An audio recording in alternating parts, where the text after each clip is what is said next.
డబ్బు, అనారోగ్యం, ఉద్యోగం, వ్యాపారం, అప్పులతో బాధపడుతున్నారా? మీకోసమే లాంచ్ యువర్ ఫ్యూచర్ ప్రోగ్రామ్. నమస్తే రమగారు. నమస్తే జయ. రమగారు, మనం నవరాత్రుల గురించి మాట్లాడుకుంటూ ఉన్నాం. ఇవాళ 6వ రోజులో ఉన్నాం. ఈ రోజు యొక్క విశిష్టత ఆశ్వేజ శుద్ధ షష్ఠి 6వ రోజు దసరా శరణ నవరాత్రి ఉత్సవాల్లో ఇంద్రకీలాద్రి మీద కనకదుర్గమ్మని ఈ రోజున మహాలక్ష్మి స్వరూపంలో చూపిస్తారు. మనం కూడా లక్ష్మీ పూజే చేసుకుంటాం. అవునండి. అయితే మహాలక్ష్మి అనగానే మానవుడు ప్రతివాడికి మహాలక్ష్మే కావాలి. ఆమె అన్ని రకాల లక్ష్మీ స్వరూపాల్లోనూ ఉంటుంది.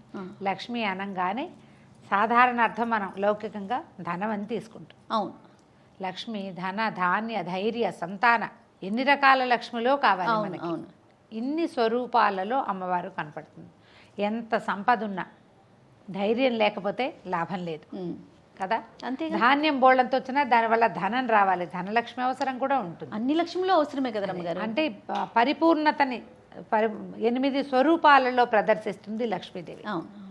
అయితే ఈమె భగవంతుని భార్యగా ఉండటం వల్ల, విష్ణుమూర్తి యొక్క భార్యగా ఉండటం, నిత్యానపాయినిగా ఉండటం, భర్తని వీడి ఉండని తత్వం కలిగిన దేవతగా ఉండటం వల్ల, ఈ దైవంగా ఉండటం వల్ల లక్ష్మిని ప్రార్థించినా పూజించినా మనకి 5వ తనం పెరుగుతుందని చెప్తారు.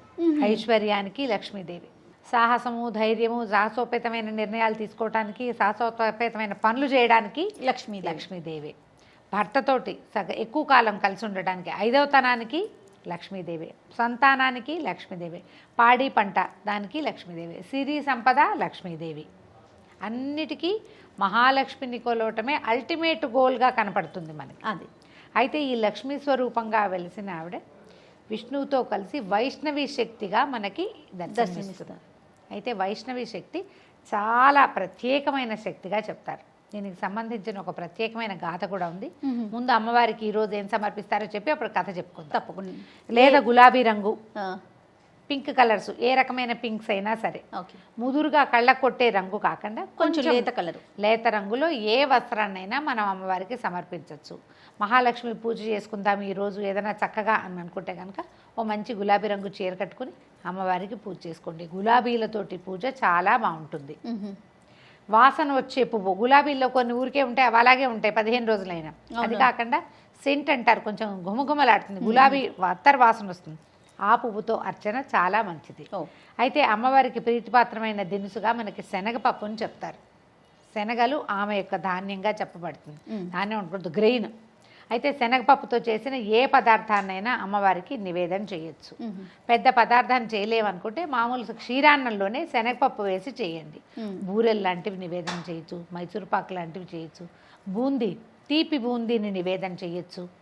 శనగపిండితో చేసిన ఏ పదార్థాన్నైనా అమ్మవారికి నివేదన చేసుకోవచ్చు. అమ్మవారికి సంబంధించిన మహాలక్ష్మి అష్టకం కానీ లక్ష్మీ అష్టోత్తరంతో కానీ పూజా విధానం చేసుకోవచ్చు. ఈ మహాలక్ష్మి అష్టకము, లక్ష్మీ అష్టోత్తరము కూడా నిత్యము పూజా విధానంలో అలవర్చుకుంటే చాలా మంచిది. వీటికి మనకి ఉపదేశం కావాలన్న నియమం పెద్దగా కనపడదు.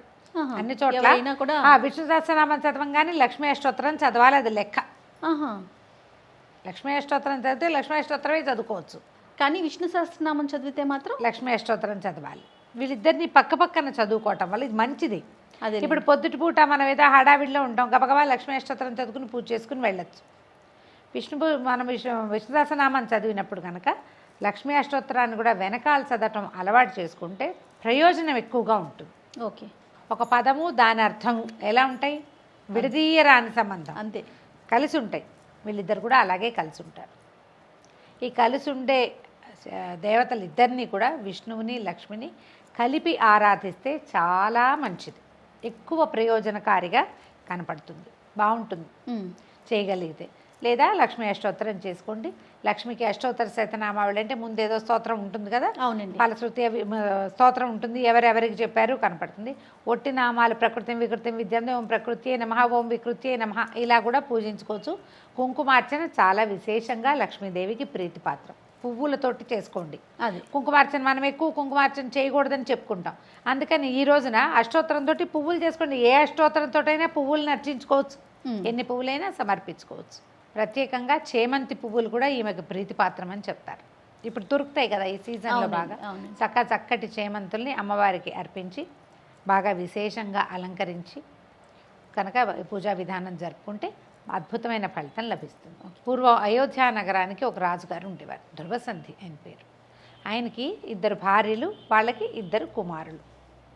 అయితే 2 భార్యల్లో పెద్ద భార్య కుమారుడు కొంచెం కాస్త మెతకగా ఉండేవాడు, పిల్లవాడు అమాయకుడు. రెండో భార్య కుమారుడు శత్రుజిత్తే బాగా ఉత్సాహంగా ఉంటాడు. పెద్ద భార్య కుమారుడు సుదర్శనుడు, అతను కొంచెం మెతగ్గా అమాయకపు పిల్లవాడు. ఎవరికి రాజ్యం ఇవ్వాలి అన్న ఆలోచన మామూలుగా మాటల్లో వచ్చినప్పుడు కూడా ఏమనేవాళ్ళు, రెండో భార్య కుమారుడు యాక్టివ్, సుదర్శనుడు నిదానస్తుడు, అతనికి ఇవ్వకూడదు అనుకునేవాళ్ళు. అయితే ఇలా రోజులు గడుస్తూ ఉండగా ఒకసారి ఈయన ఏదో అనారోగ్యంతో, వేటకెళ్ళినప్పుడు అనారోగ్యంతో ఈయన మరణించాడు రాజుగారు. మరణించేసరికల్లా ఇప్పుడు రాజకుమారుల్లో ఎవరికి రాజ్యం ఇవ్వాలి, వీళ్ళు ఏదో యుద్ధం చేసుకున్నారు. అయితే ఆ పెద్దరాణి గారి తండ్రి, చిన్నరాణి గారి తండ్రి ఇద్దరు దిగారు రంగంలోకి. ఇద్దరు రంగంలోకి దిగితే ఇక వాళ్ళ యుద్ధంలో పెద్దరాణి గారి తండ్రి మరణించాడు. తండ్రి సహాయం లేకపోయేసరికల్లా ఈ పెద్దరాణి గారైన మనోరమాదేవి ఆవిడ ఏం చేసిందంటే పిల్లవాడిని తీసుకుని పారిపోయింది. నేను బాగా వివరం చెప్పట్లేదు, చకచక చెప్తున్నా. అదేలేండి. ఆమె ఏం చేసింది, ఎప్పుడైతే తండ్రి మరణించాడని యుద్ధరంగం నుంచి వార్త రాగానే ఇక నా పని దాస్యమే, నా పిల్లవాడికి సరైన వైద్యాభ్యాసం కూడా లభిస్తుందో లభించదో, బతుకుంటే బలసాకు తినచ్చు, అమాయకుడైన పిల్లాడు. పుట్టింటికి వెళ్ళిపోయిందా? పుట్టింటికి కాదు, ఎక్కడికో. పుట్టింటికే ఉంది, తండ్రి చనిపోయాడు, ఇంకెక్కడికి వెళ్తుంది పుట్టింటికి? పుట్టిల్లు లేదు, ఇక అవకాశం లేదు. అయితే ఈవిడ ఏం చేసిందంటే ఒక దాది, తర్వాత అంటే పిల్లవాడికి సహాయం చేయడానికి ఒక దాదిని, తర్వాత విదల్లుడనే ఒక మంత్రి, అతనితో కలిసి పారిపోయింది. విదల్లుడే ఈ వార్త తెచ్చాడు, మీ నాన్నగారు చనిపోయారమ్మా అని. పారిపోయిందామా, పారిపోయి ఇక రథంతో అలా వెళ్ళి వెళ్ళి వెళ్ళి వెళ్ళి కాశీనగర సమీపంలో భరద్వాజాశ్రమానికి చేరిపోయింది. అయితే ఈ విదల్లుడు అనే ఈయన కొంచెం తృతీయ ప్రకృతి, కొంచెం నాజూకుగా అలా ఉండేవాడు. ఈ పిల్లవాడిని అక్కడే పెంచుకుంటున్నారు. ఎప్పుడైతే ఈ తాత మనవడు, రెండో భార్య తండ్రి, రెండో భార్య కుమారుడు యుధాజిత్తు, శత్రుజిత్తు, వీళ్ళకి తెలిసింది వీళ్ళు ఇక్కడ ఉన్నారని. ఆయన వచ్చాడు భరద్వాజాశ్రమానికి, ఈవిడ నాకు స్వాధీనపరచు మనోరమాదేవిని, అంటే మా శత్రువు లేకుండా చేసుకోవాలి, అలా అంటారు కదా, శత్రుశేషం లేకుండా చేయాలి.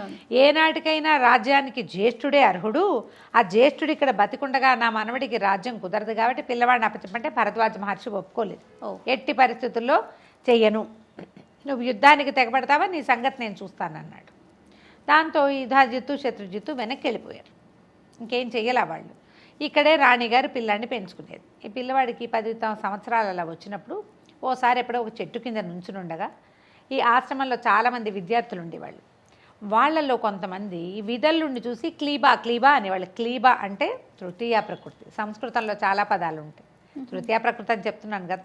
ఈ క్లీబా అయితే వాళ్ళు క్లీబ్ అని ఎక్కిరివింతగా అనమాట, ఉట్టిగా క్లీబా అంటే నన్నే అన్నావు అంటారు, కానీ క్లీమ్ బీజాక్షరం కదా రమ్మగారు. అవును, అది వినపడింది. ఈ క్లీబాలోంచి కుర్రాడికి ఏం వినిపించింది, క్లీమ్ అని వినిపించంగానే ఉత్సాహంగా తోచింది అక్షరం ఏంటో.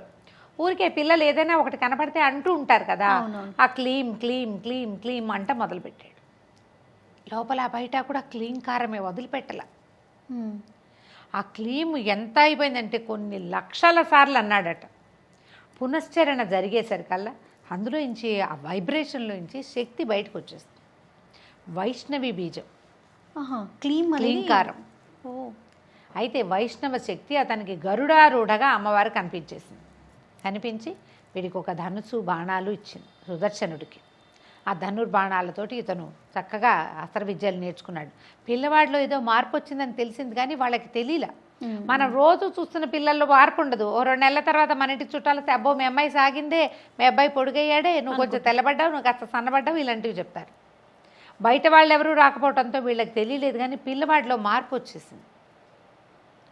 ఏదైనా సరే విద్య వల్ల ఎలాంటిది లోపల విద్వత్తు ఏదైనా ఏర్పడింది అనుకో, అవునండి, ముఖంలో ప్రకాశం వస్తుంది ఆటోమేటిక్గా. అయితే ఏమైంది, కాశీ రాజ్యానికి ఓ రాజుగారు ఉన్నారు, ఆయనకు ఒక కూతురు ఉంది. ఆ అమ్మాయి పేరు శశికళ. శశికళ సుదర్శనుల కథ ఇది. ఈ శశికళకి ఒకనాడు కలలో అమ్మవారిని ప్రార్థిస్తే అమ్మవారు ఈ నీకు కాబోయే భర్త వీడేనని ఈ సుదర్శనుడిని చూపించింది. ఆ అమ్మాయి ఆ సుదర్శనుడి మీదే ప్రాణాలు పెట్టుకుని ఉంది. అతను ఎక్కడున్నాడు అనేది తెలుసుకుంది. ఆ అమ్మాయికేమో స్వయంవరం ప్రకటించేసరికల్లా ఈ అమ్మాయి ఇక్కడికి కూడా పంపించింది. ఈ లోపల రాజుగారికి కూడా ఈ అయోధ్యానగరాధిపతి జ్యేష్ఠ కుమారుడైన సుదర్శనుడు ఇక్కడ ఉన్నాడని, రాజకుమారుడు ఉన్నప్పుడు మనం ఆహ్వానం పంపాలి కదా, ఆహ్వానం వచ్చింది, రథం కూడా వచ్చింది. రాణిగారు ఆశ్చర్యపోయింది ఇదేమిటి అని. కానీ ఏం చేసింది, కుమారుడితో కలిసి వెళ్ళేసరికల్లా శశికళ ఏమో అందరి రాజకుమారుల్ని వదిలిపెట్టేసి సుదర్శనుడిని పెళ్లి చేసుకుంటానని. రాజ్యం లేదు, క్షత్రియ రాకుమారుడు అయినప్పటికీ. దాంతో మిగిలిన రాజులందరూ పోట్లాడారు. కానీ ఈ అమ్మ ఏం చెప్పిందంటే, నాకు అమ్మ ఇతనే నా భర్త అని చెప్పింది. ప్రాణం పోయినా నేను అసలు స్వయంవర సభలోకి రానన్నది అమ్మాయి. నా భర్త నిర్ణయం అయిపోయాక పరపురుషుల ముందుకు నేను ఎందుకు వెళ్తాను? అంతేగా, భర్త నిర్ణయించబడి ఉన్నాడు కదా, అతను వచ్చాడు, అతన్నే పెళ్లి చేసుకుంటా అంటే ఇక రాజుగారు ఏం చేయలేక మా అమ్మాయి కాదంటోందని చెప్పేసరికి వాళ్ళందరూ యుద్ధాలు, పోట్లాట్లు, నానా గొడవలు. సరే ఇతనికి వీళ్ళు ఏం చేశారంటే వివాహం చేసేసి అయోధ్యానగర్ కాశీనగరం దాటించే ప్రయత్నం చేశారు. దాటిచ్చేసరికి ఎప్పుడైతే కొంతమంది ఏమనుకున్నారు, రాజకుమారులు అమ్మాయి వరించినప్పుడు అతను రాజకుమారుడే, మన సాటివాడు క్షత్రియుడు రాకుమారుడు, రాజ్యం ఉంటే ఉంది, లేకపోతే లేదు, వీరభోజ్యంగా ఉండి వాళ్ళ తమ్ముడికి వెళ్ళింది, అయినా ఇతనే అర్హుడు నిజానికి. కొంతమంది వెళ్ళిపోయారు. కానీ యుధాజిత్తు, శత్రుజిత్తు, తాత మనవడు మాత్రం పట్టేసుకున్నారు, వీడిని సంహరించాలి. ఎప్పటికైనా రాజ్యార్హత ఉన్నవాడు వల్ల ప్రమాదమే. పైగా ఇప్పుడు కాశీరాజు కలుడైతే కాశీరాజు ఇంకో 5-6 ఫ్రెండ్స్ని కూడగట్టుకుని మన మీదకి వస్తాయి. ఇలా ఆలోచించి వాళ్ళు యుద్ధానికి తెగబడ్డారు. ఇతను యుద్ధం చెయ్యలేడని వీళ్ళు భావించారు. కానీ అతనికి ప్రచండమైన వైష్ణవి శక్తి తోడుంది. అతనికే సాహసము, శౌర్యము, ప్రతాపము వచ్చినాయి. కానీ ఈవిడ అమ్మవారు ఈ గరుడారూఢగా యుద్ధరంగంలోకి ప్రవేశించింది. అతనితో పాటు వచ్చిందని ప్రత్యక్షంగా వచ్చినా రాకపోయినా ఇతని లోపల ఉన్నది ఆ శక్తి. అది అమ్మ వచ్చేసి 2 బాణాలతోటి వీళ్ళని సంహరించేస్తుంది. ఆమె వచ్చేసరికి ఇతని బాణాలే జరిగి కూడా ఉండుండొచ్చు. అయితే ఇట్లా ప్రత్యక్ష స్వరూపంలో గరుడారూఢగా కనపడినటువంటి వైష్ణవ శక్తిని చూసి రాజు, రాకుమారుడు అందరూ నమస్కారాలు చేశారు. ప్రత్యక్షం అయిపోయింది స్వరూపం. అది ఒకడి మంత్రోచ్చారణ వల్ల, మంత్రోచ్చాటన వల్ల, మంత్రం పునశ్చరణ వలన ప్రజలందరికీ ఆమె దర్శనమైంది. ఒక్కడు సరైన వాడు ఉండాలి కదా సమూహంలో, ఒక్కడున్నా చాలు. వాళ్ళు మనం చేస్తే ఏమంటే వీళ్ళందరూ మానేశారు, మనం ఎందుకు చేయటం అని మానకూడదు. దానికి ఉదాహరణ ఈ కథే. అతను ఒక్కడే చేశాడు, వీళ్ళందరూ అమ్మవారిని దర్శించుకున్నారు. అప్పుడు ఆయన కాశీరాజ్యంలోనూ ఉండమ్మా అని అడిగితే, కాశీరాజ్యంలో ఒక దేవాలయము, ఒక చోట వెలిసింది అమ్మవారు అంబికా స్వరూపంతో, అయోధ్యానగరంలో కూడా వెలిసింది ఈ వైష్ణవి శక్తి. అది లక్ష్మీ బీజం అని చెప్తాం, క్లీంకారం. తర్వాత ఇతను రాజ్యానికి వెళ్ళి తమ్ముడు చనిపోయినా పినతల్లిని చక్కగా చూసుకుంటూ అయోధ్యానగరాన్ని మళ్ళీ పొందాడు సుదర్శనుడు. కేవలము ఏ ఉపదేశము లేకుండా దైవికంగా తనకు అందిన ఆ క్లీంకారాన్ని పట్టుకుని, క్లీంకారే అది, క్లీంకారము అంటాం. దాన్ని రాయాలి అంటే ఏం రాయాలి, క్లీంకారము అని రాయాలి. ఆ క్లీంకారాన్ని పట్టుకుని తన రాజ్యాన్ని మళ్ళీ సంపాదించుకున్నాడు. చూడండి ఎంత చిత్రమైన కథ కదా. చాలా అండి. మనం ఏదైనా ఒక్క మంత్రం చేసినా మనం స్తోత్రము, శ్లోకము గంటల తరబడి చదవాలి, ఇంత పూజ చేయాలి, ఇన్ని పువ్వులు వేయాలి, ఇంత అలంకారం చేయాలి, మనలాగానే చక్కగా గ్రాండ్గా అలంకరించుకోవాలి. దీనికంటే ఇదంతా మంచిదే.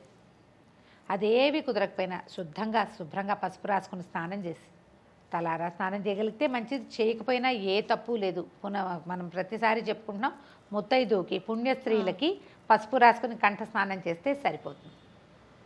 ఒక్క శ్లోకాన్ని లక్ష్మీ క్షీర సముద్ర రాజతనయాన్ని తీసుకున్నా మీరు 11 సార్లు, 21 సార్లు, 40 సార్లు, 108 సార్లు మీ శక్తి కొలది ప్రార్థించుకోండి అమ్మని. ఈ క్లీంకారం ఆయనకి లభించింది కదా అని మనం కూడా చేయాలంటే గురూపదేశం ఉండటం ఎంతైనా మంచిది.